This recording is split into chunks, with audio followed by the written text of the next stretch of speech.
Hello students, कैसे हैं आप। फाइनल अकाउंट्स आपको पता है 12 मार्क्स के लिए आता है, कंपलसरी क्वेश्चन होता है। मार्च 2018 का ये बोर्ड पेपर है और मेरे हिसाब से थोड़ा मुश्किल क्वेश्चन था। बहुत अच्छे अच्छे इंटरेस्टिंग एडजस्टमेंट्स हैं। अगर आपने ये सम बिना किसी मिस्टेक के फर्स्ट अटेम्प्ट में टैली कर दिया तो पक्का 12 मार्क आपके पॉकेट में आ जाएंगे एंड 100 ऑन 100 का जो रास्ता है वो आसानी से आप पार कर पाएंगे। तो ये वीडियो जरूर एंड तक देखिएगा एंड जो भी एडजस्टमेंट्स आपको नहीं समझ में आते हैं उसको बार बार रिपीट करके देखिएगा, ठीक है। चलिए, given below is the balance sheet of Messrs. Sailesh and Nilesh on 31st March 2016. You are required to prepare trading, profit and loss and balance sheet on that day. 31st March 16 का हमें बनाना है। तो हमारा जो current year है वो है 15-16, ठीक है। यानी 1 अप्रैल 15 को स्टार्ट होगा, 1 अप्रैल 15 को, और एंड होगा 31st मार्च 16, ठीक है। Okay, opening stock. Before I go ahead मैं पहले एडजस्टमेंट्स पढ़ लेता हूं। स्टॉक ऑन 31st मार्च यानी कि closing stock was valued at market price 84,000 which was 20% above it's cost price. अब ये धर्म संकट हो गया है, जरा 1 मिनट दीजिएगा।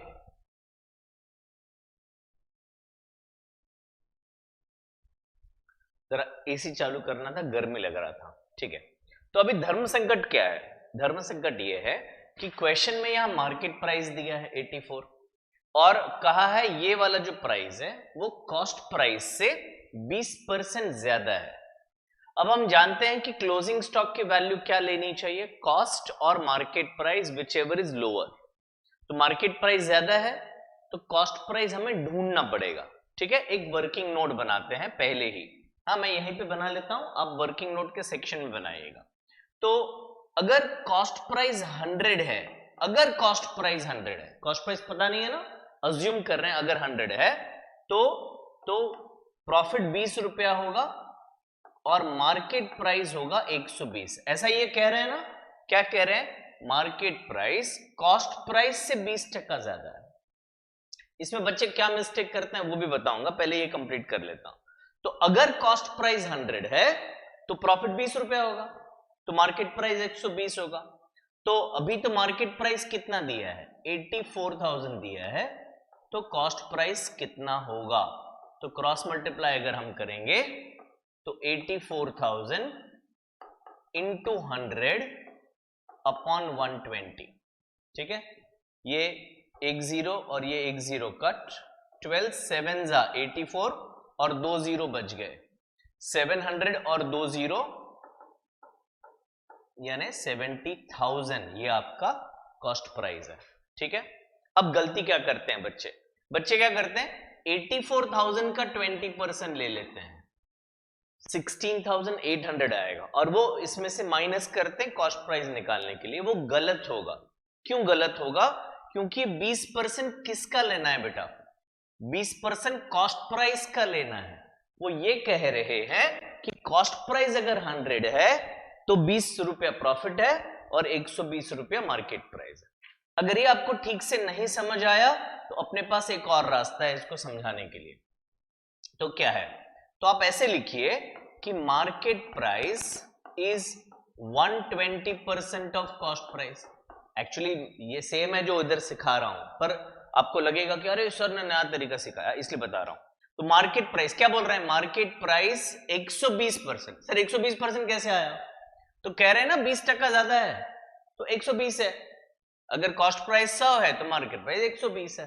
तो ये इक्वेशन फॉर्म जैसा हो गया। तो मार्केट प्राइस अब लिख दो 84,000 is equal to 120 upon 100 into CP, है ना। तो घूम फिर के यहीं पे आओगे बेटा, कहां जाओगे? तो कॉस्ट प्राइस कितना है? 70,000। तो ये वर्किंग नोट बनाएंगे तो हमें पता चलेगा कि क्लोजिंग स्टॉक की वैल्यू क्या लेनी है। क्या वैल्यू लोगे? 70,000 वैल्यू हमें लेना पड़ेगा। Depreciate plant by 10%। अच्छा, क्लोजिंग स्टॉक का दो इफेक्ट क्या होगा बेटा? एक होगा ट्रेडिंग क्रेडिट, दूसरा होगा बैलेंस शीट एसेट। मशीनरी का दो effect, profit and loss debit, asset में से लेस। मशीनरी पे हम डॉट लगा देते हैं, ये रहा मशीनरी, ठीक है। Create reserve for bad debt 5% on debtors, तो डेटर्स पे डॉट लगा देते हैं। प्रोवाइड इंटरेस्ट ऑन कैपिटल, तो ये क्वेश्चन में अगर मैं देखूं तो यहां पे करंट अकाउंट दिया है। जब जब करंट अकाउंट दिया है तो कैपिटल अकाउंट अनटचेबल होता है, यानी ये फिक्स्ड कैपिटल मेथड है। तो जो भी एडजस्टमेंट्स करने हैं प्रॉफिट का, इंटरेस्ट का, ड्रॉइंग्स का, वो सब कुछ करंट अकाउंट में करना होता है। तो शैलेश और नीलेश के करंट अकाउंट में मैं डॉट लगा रहा हूं, ये इंटरेस्ट ऑन कैपिटल का एडजस्टमेंट। इंटरेस्ट कैलकुलेट करेंगे इस अमाउंट पे, पर ऐड करेंगे करंट अकाउंट में, ठीक है।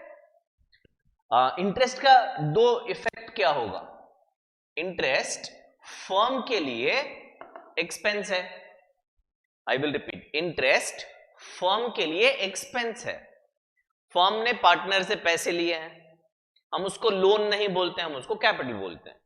वो कैपिटल पे फर्म हैज टू पे इंटरेस्ट टू द पार्टनर, तो फर्म के लिए इंटरेस्ट एक्सपेंस है। तो कहां पे लिखोगे बेटा, प्रॉफिट एंड लॉस डेबिट में लिखो, ये एक बात हो गई। दूसरी बात, क्या इस इंटरेस्ट को हमने कैश में दिया है क्या, नहीं, पैसे तो नहीं दिए हैं, तो हम करंट अकाउंट में इसको ऐड कर देंगे। पार्टनर को ये पैसे देने हैं, रोकड़ा नहीं दिया है, तो पार्टनर का जो करंट अकाउंट है वो ऐड करना पड़ेगा। तो इधर मैं सीए लिख रहा हूं, सीए मतलब चार्टर्ड अकाउंटेंट नहीं, सीए मतलब करंट अकाउंट, उसमें हम ऐड करेंगे, ठीक है। मशीनरी इंक्लूड्स, ये बहुत डेंजरस एडजस्टमेंट है, बच्चे इसमें बहुत गड़बड़ करते हैं। देखते हैं क्या, machinery includes purchase of machinery 40,000 on 1 जनवरी 2016, ठीक है। अब इसमें गलती क्या करते हैं बच्चे, बच्चे गलती ये करते हैं कि ये जो मशीनरी है 90,000 का, ये 90,000 में 40,000 ऐड कर देते हैं, और यहीं पे गलती होती है। मैं समझाता हूं, मैं सवाल पूछता हूं आपसे, सोच के जवाब दीजिए। ये जो 90,000 है वो कौन से दिन का बैलेंस है बेटा, तो वो बैलेंस है 31 मार्च 16 का, 31 मार्च 16 का बैलेंस है। यानी ये जो परचेज ऑफ मशीनरी है ये ऑलरेडी 90,000 में आ गया है।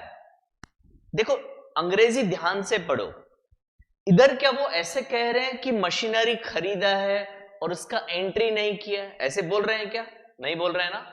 इधर एक इंफॉर्मेशन दे रहे हैं, क्या इंफॉर्मेशन दे रहे हैं कि 40,000 का मशीनरी हमने ड्यूरिंग द ईयर खरीदा था।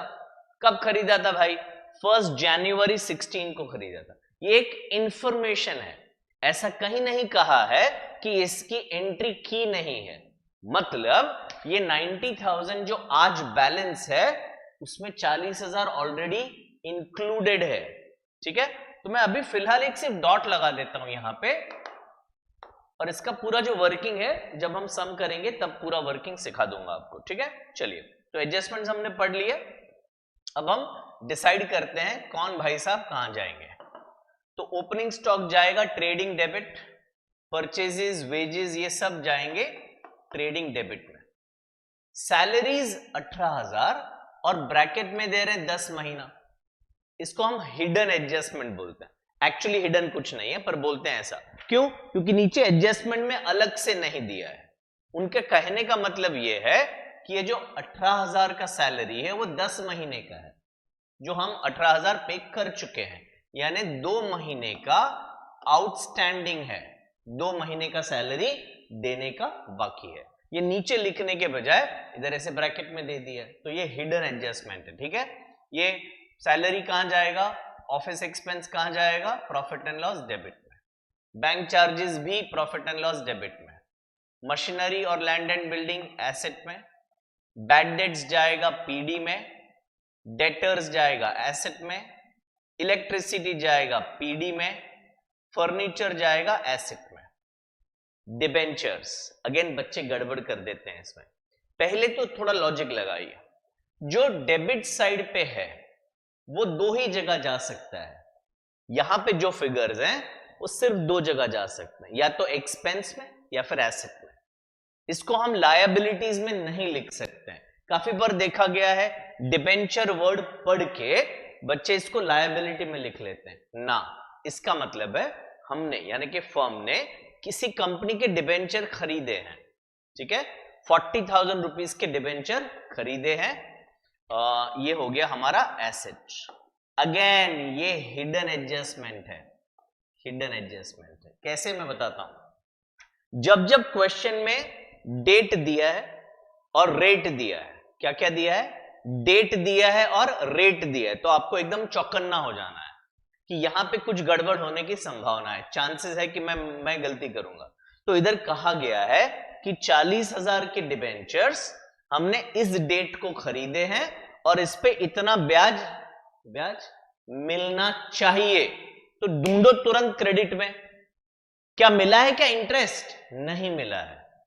तो ये हिडन एडजस्टमेंट है कि 3 महीने का, 3 महीना नहीं, सॉरी गलती कर रहा हूं, 6 महीने का ब्याज मिलना बाकी है। 6 महीना कैसे, अक्टूबर से मार्च गिनो, अक्टूबर नवंबर दिसंबर जैन फेब और मार्च, तो 6 महीने का ब्याज मिलना बाकी है। तो ये हिडन एडजस्टमेंट हो गया, ठीक है।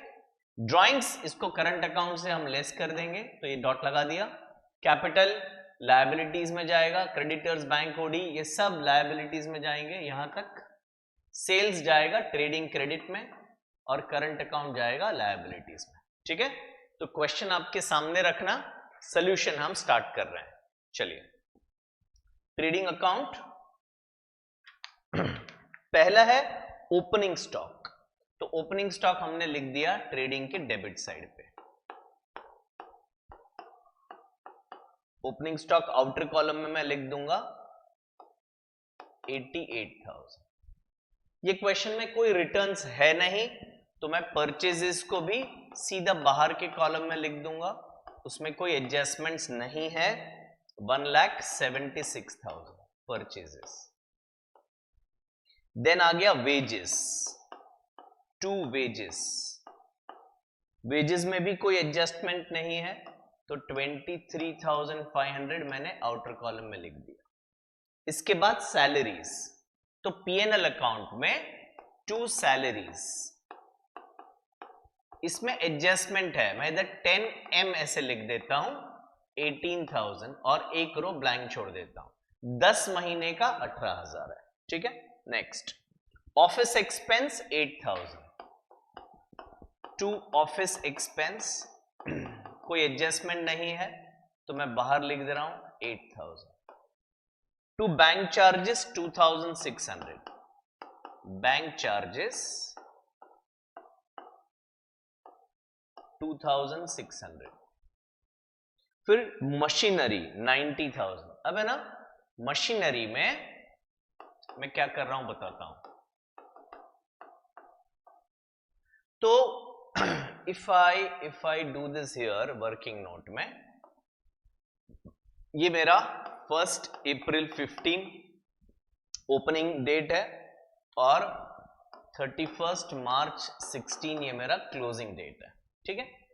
क्वेश्चन में कहा है नीचे 5वीं एडजस्टमेंट के कि मैंने 1 जनवरी 16 को नया मशीनरी खरीदा।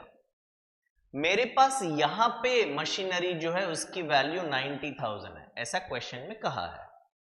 ये जो मैंने खरीदा वो खरीदा है 40,000 का, है ना, 40,000 का 1 जनवरी को खरीदा, यानी 1 अप्रैल को ओपनिंग मेरे पास होना चाहिए 50,000। ये परचेस करने के बाद 90,000 अगर है तो ओपनिंग में मेरे पास 50,000 का मशीनरी था, ठीक है। तो वो जो 90 लिखा है ट्रायल बैलेंस में, उसको मैं 2 पार्ट में डिवाइड कर देता हूं।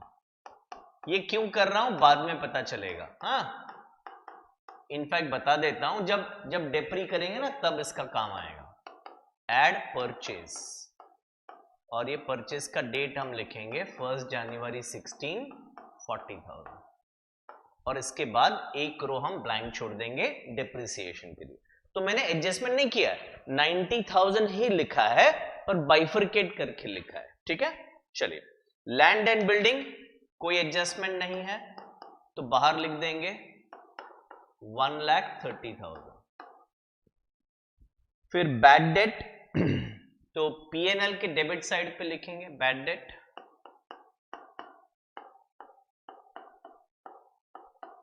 बैड डेट है 4,000 रुपया, और बैड डेट में एक एडजस्टमेंट है आरडीडी का, तो एक रो ब्लैंक छोड़ दिया। फिर सन्ड्री डेट्स 82,000, तो बैलेंस शीट में चला गया मैं और इधर मैंने लिख दिया डेटर्स 82,000। अगेन डेटर्स में सिर्फ एक एडजस्टमेंट है, राइट, क्रिएट रिजर्व फॉर, ठीक है, एक ही एडजस्टमेंट है तो एक रो हम ब्लैंक छोड़ देंगे। नेक्स्ट, इलेक्ट्रिसिटी चार्ज 9,900, पीएनएल में लिखेंगे to electricity expense, outer column 9,900। उसके बाद फर्नीचर, इसमें कोई डेप्री बोला नहीं है क्वेश्चन में, फर्नीचर में डेप्री नहीं बोला है तो मैं फर्नीचर इधर लिख दूंगा और मैं सीधा बाहर लिख दूंगा इसको 43,000।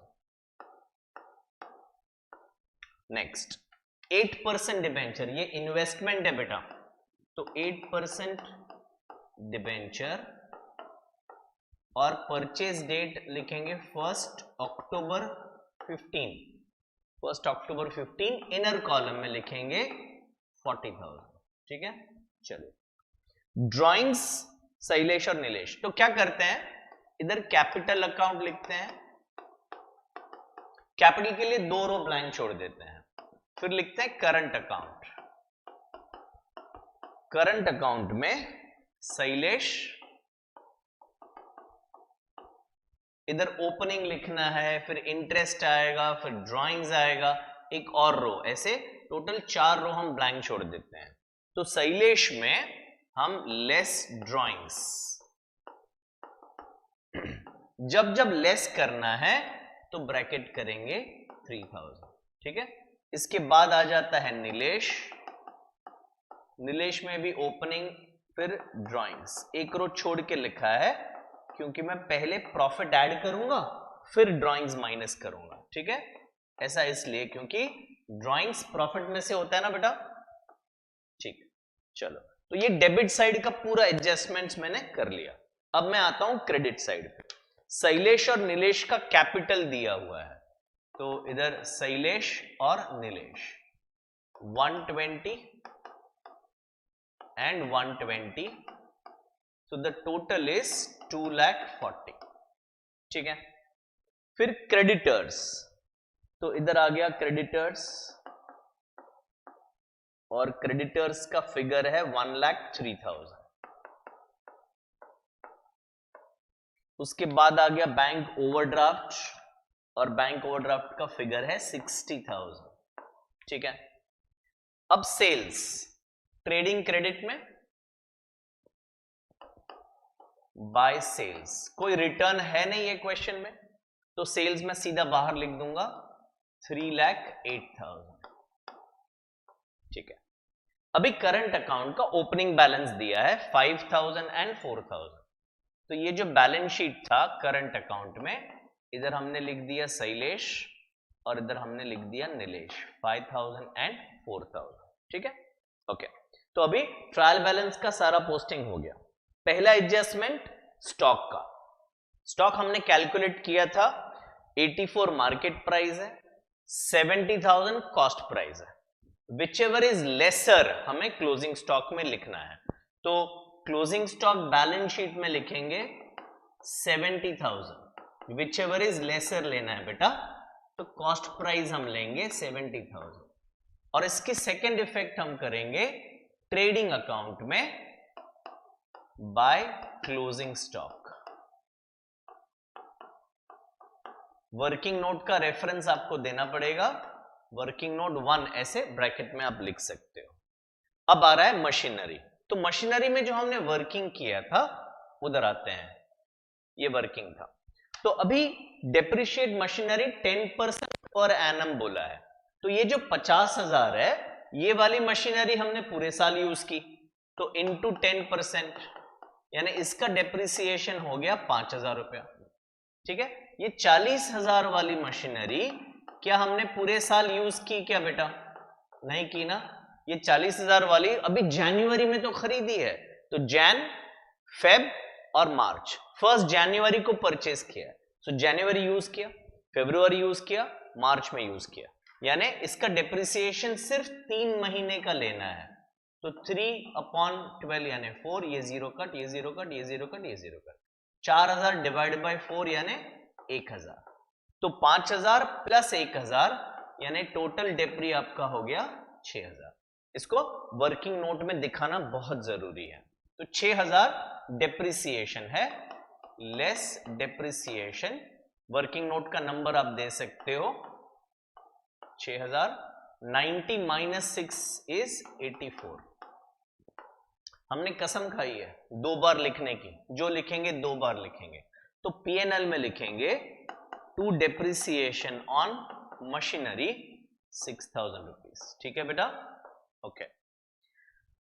बैड डेट्स 5% क्रिएट करना है, तो डेटर्स पे आ जाइए, डेटर्स पे less provision for doubtful debt, ये 5% क्रिएट करना है। 82,000 का 10% होता है 8,200 और 5% उसका हाफ यानी 4,100। ठीक है, 4,100 में 900 ऐड करोगे तो 5,000 हो जाएगा और फिर 77,000 ऐड करोगे तो 82,000 हो जाएगा। 4,100 का सेकेंड इफेक्ट, पीएनएल में debit, add new PFDD 4,100, so total हुआ आपका 8,100। ठीक है, चलिए 8% इंटरेस्ट ऑन कैपिटल प्रोवाइड करना है, तो अभी 8% गिनेंगे किस पे? 1,20,000 पे। इंटरेस्ट कैपिटल पे गिनना है, तो कैपिटल 1,20,000 है, दोनों का सेम है, तो 8% इस पे गिनना है। तो इंटरेस्ट हमारे लिए यानी कि फर्म के लिए एक्सपेंस है, तो एक्सपेंस है तो क्या करें, तो इधर लिखते हैं टू इंटरेस्ट ऑन कैपिटल। ठीक है, दो पार्टनर कौन है भाई? शैलेश और नीलेश, तो 9,600, 1,20,000 का 8%, 12 8 96 और 2 0, तो 9,600, 9,600 यानी टोटल हो गया 19,200। ये इंटरेस्ट हो गया। कसम खाई है कि नहीं आपने दोबारा लिखने की? दोबारा कहां लिखोगे बेटा? तो ये करंट अकाउंट में आपको ऐड करना है, तो इधर ऐड इंटरेस्ट ऑन कैपिटल 9,600 और इसमें ऐड करेंगे इंटरेस्ट ऑन कैपिटल 9,600। ठीक है, चलिए मशीनरी 40,000 वाला ये एडजस्टमेंट हमारा हो गया है। तो अभी हम पहले चेक करते हैं कोई फिगर बाहर लिखने का बाकी है क्या। हाँ, दो चीज बाकी है। देखो ये क्यों पता चला, क्योंकि हमने जगह छोड़ा है। दो चीज क्या बाकी है? एक तो डिबेंचर बाकी है और दूसरा क्या बाकी है, याद है कुछ?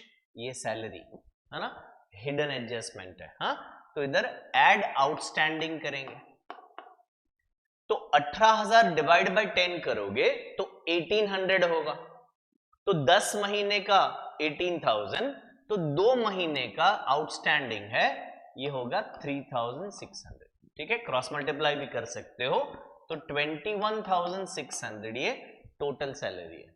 कसम खाइए, क्या करोगे? इसको लायबिलिटीज में लिखेंगे बेटा, तो ये आ गया आउटस्टैंडिंग सैलरी। जगह थोड़ा कम पड़ रहा है मुझे, तो इधर मैं लिख लेता हूं। चलो, आउटस्टैंडिंग सैलरी 3,600, 1 रो कम पड़ गया बेटा। हाँ, आप थोड़ा एडजस्ट कर लेना। ओके, दो इफेक्ट हो गया। अभी आता हूं मैं बैलेंस शीट में। 8% डिबेंचर, एक वर्किंग नोट बना देता हूं।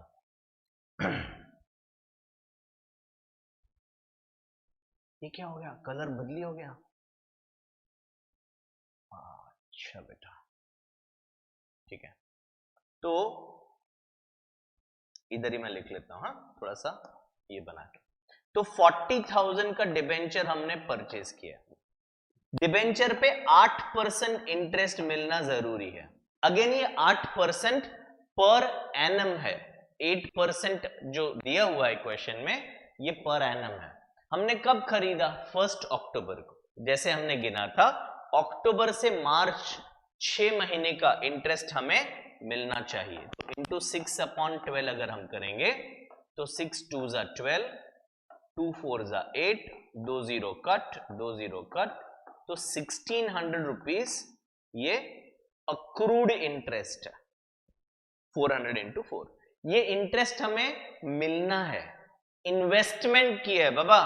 तो इंटरेस्ट ऑन डिबेंचर ये हमारे लिए इनकम है, लेना बाकी है। तो इधर ऐड करेंगे अक्रूड इंटरेस्ट 1600 रुपीज और बाहर आ गया 41,600। कसम खाई है हमने दोबारा लिखने की, 2 बार लिखने की। ये प्रॉफिट है, इनकम है, तो बाय अक्रूड इंटरेस्ट 1600 रुपीज। आपने नोट किया मैंने पहला रो ब्लैंक छोड़ा, वहां पे ग्रॉस प्रॉफिट लिखना है बेटा। अगर हम यहीं पे लिख देंगे फिर ग्रॉस प्रॉफिट नीचे लेंगे, अच्छा नहीं लगता है ना। तो प्रेजेंस ऑफ माइंड रख के आपको सम सॉल्व करना है। तो अभी वापस चेक करो कुछ बाकी तो नहीं है, इधर तो सब बाहर है, इधर भी सब बाहर आ गया है, वेरी गुड। बैलेंस शीट देखें, करंट अकाउंट बाकी है, ठीक है वो तो प्रॉफिट आने के बाद ही होगा। चलिए फिर तो अभी ट्रेडिंग अकाउंट को पहले क्लोज करते हैं। 3,08,000 और 70, दैट इज 3,78,000।